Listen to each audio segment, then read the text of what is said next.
Murloc Paladin established itself as one of the dominant decks in the meta after the recent Demon Hunter nerfs, or really the most recent nerfs to all the top decks. Murloc Paladin is a very fast deck. It wins by going wide and then buffing its minions with either Coldlight Seer, Murloc Warleader, Scalelord, or Felfin Navigator. Usually with one or two of these buffs, you're able to win the game. I'm going to go through each of the cards in the list and tell you why they fit in and why this deck is so good at the moment. The first card here is Imprisoned Sungill. Now this card is probably the most important card for you to play on turn 1. It's very powerful because it's a 1 card to 3 bodies. There's not another card in the deck that provides 3 bodies for the price of 1 card and at 1 mana. Although the downside is you're going to have to wait 2 turns before the minions are actually active, and importantly, you're going to have to wait a whole nother turn before they can attack. So this is a very long-term investment, which is why it's important you play this as early as you possibly can. I've lost a lot of games because I didn't play this out as fast as I could, trying to hope for a Murloc Tidecaller game, and it just doesn't work out. Imprisoned Sungill is definitely the more powerful turn 1 play. Later in the game, this card becomes mostly irrelevant. This on turn 1 into a Coldlight Seer on turn 3 into either a Warleader or a Felfin Navigator on turn 4 is one of the most powerful openings you can have with this deck, especially if you do a Tidecaller or Murmy on turn 2. Now, you're summoning a lot of Murlocs, and so Murloc Tidecaller, of course, fits into the deck. It plays very well and combos kind of well with Imprisoned Sungill. If your opponent can't remove a Murloc Tidecaller, if you play one the turn before Imprisoned Sungill goes off of dormant, you'll get 3 triggers on Murloc Tidecaller and have a 4/2 on your next turn. But even without that combo, it's really strong anyways because you have lots of small Murlocs. So this card is very strong and can often just win games on its own. Your opponent is almost forced to remove it, and if they can't find removal for it, they will often lose the game. Murmy is one of those cards that's very sticky. It doesn't have the greatest stats in the world, but we don't care because we're going to be buffing it with Cold Lights and all these other cards. So Murmy is very powerful because even if your opponent wipes the board, you'll still have a copy of a minion on board. Toxfin really helps you get through the taunts or any troublesome minions that are way out of your reach, or can just be a very large value play. There's a lot of times that I've Toxfinned and put it on like a token or something to trade away into something that would have eaten my Murloc Warleader, and it stayed on 1 turn because he couldn't deal with it. So Toxfin's very valuable. I'd say Toxfin, though, you probably don't want to have in the early game.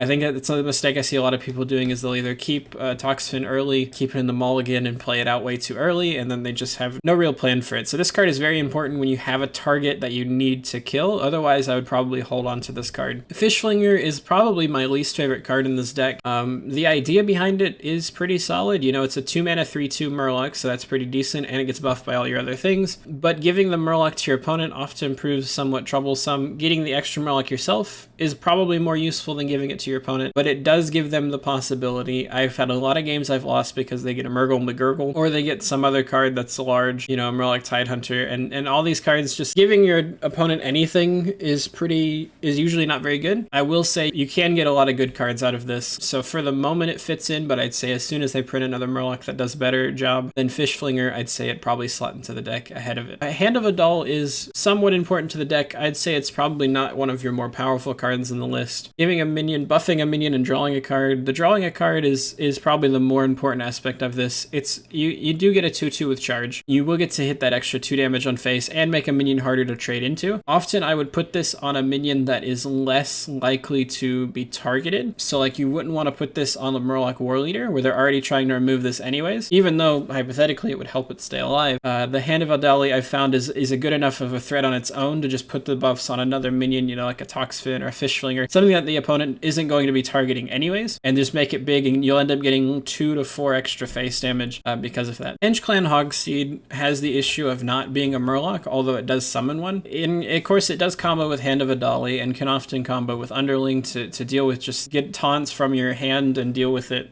that were on the board. Plus that extra Murloc is pretty good, and it sometimes can act as like a second copy of Murmy. All in all, not my favorite card in the list, but still necessary, again, because 2-drops I think are very suspicious in this list besides these last 2 that we're about to talk to, but it is necessary for an aggro deck to have a lot of 2-drop. Murgle Murgurgle is probably the most powerful card in the list. He's not super impressive as a 2-mana 2/1 with Divine Shield, but it does get the job done. You know, you buff this guy with a Cold Light and a Warleader or a Felfin, and he is a legitimate threat, especially with the Divine Shield. When he dies, though, he summons Murgurgle Prime. Murgurgle Prime by itself will often win you games. Playing this out almost as quickly as possible for you to guarantee your chance to draw Murgurgle Prime is pretty important. I've often skipped skipped out on playing, not Imprisoned Sungill. I say Imprisoned Sungill is probably the only card that takes priority over playing Murgur Murgurgle. I'd skip out on almost anything else, and of course depending on situation, but I'd say most of the time it's pretty important to get this guy out early, just to give yourself the maximum chance to draw that Murgurgle Prime. Murloc Tidehunter is probably one of the weaker cards in the deck, but it is across 2 bodies. So I'd find this card pretty exciting, actually. Probably for the first time that I've ever played it that I thought it was exciting. But having it across, having 2 bodies come down and then getting bonus stats from either Felfin Navigator or any of your other buff cards is pretty important. So Tidehunter is more powerful than it looks. Coldlight Seer, of course, is one of your buff cards that will give all your minions 2 health. I found that I almost always want to prioritize Coldlight Seer over a Murloc Warleader. The reason being is that often, especially in control matchups, whether that's against mage or priest, it's very important that your minions survive so that you can continue to buff them over and over again. You often won't lose the game because you played a Coldlight Seer. You could lose the game because you played a Murloc Warleader. That's why I think it's important to almost always play the Coldlight Seer first. Even if you're only giving 4 to 6 stats, it's still enough that will often win you the game because he's also a Murloc on his own, and he'll get buffed by the Murloc Warleader coming down next turn. So Coldlight Seer definitely goes first. Very important to keeping all your minions alive. Murloc Warleader is probably the reason this deck is still viable. This guy is insane. 2 times however many minions on board is usually a lot of damage.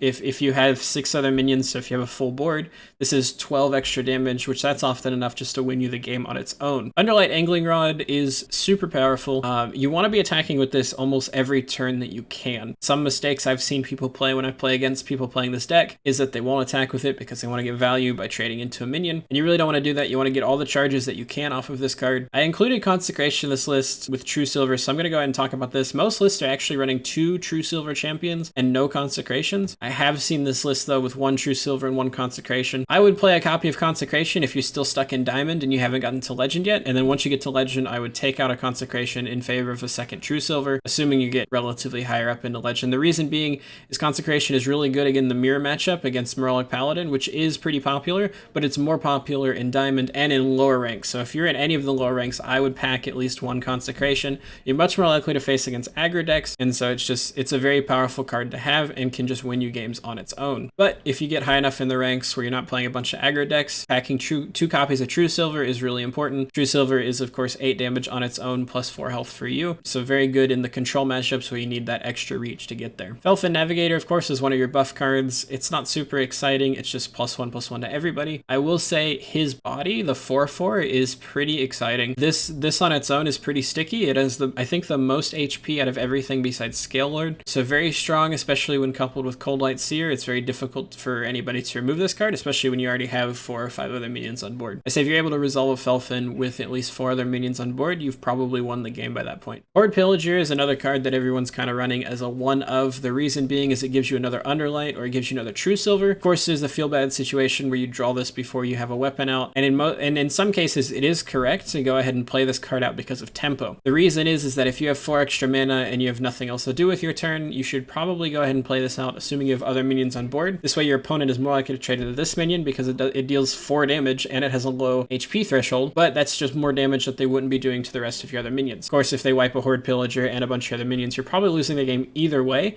so it's almost always better to just play this out, even if you're not getting a weapon out of it. If you're getting the weapon out of it, huge bonus. It's really good. It's really awesome. A lot of card value out of this card. Truesilver Champion, I've already kind of talked about. It's just 8 damage, really. It really should be going face, and clearing taunts if you need it to be. Scalelord is probably the final reason that this deck is super playable at the moment. Giving all your Murlocs Divine Shield, especially after they've been buffed, is usually an I win the game card. Even if you have to use all their Divine Shields to trade into your opponent's board, this is especially important when you're a little behind in a mirror matchup. That's often enough just to win you the game outright. So I hope this was able to provide a little bit of value for you.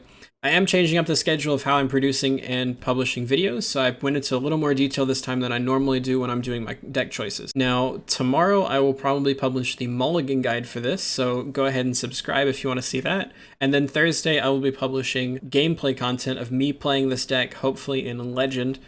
So we'll see how that goes in the future. So if you don't want to miss those videos, please be sure to subscribe and like this video if you enjoyed it. Be sure to comment if you have any questions or concerns about this. So I hope you enjoyed this, and that's about it for me.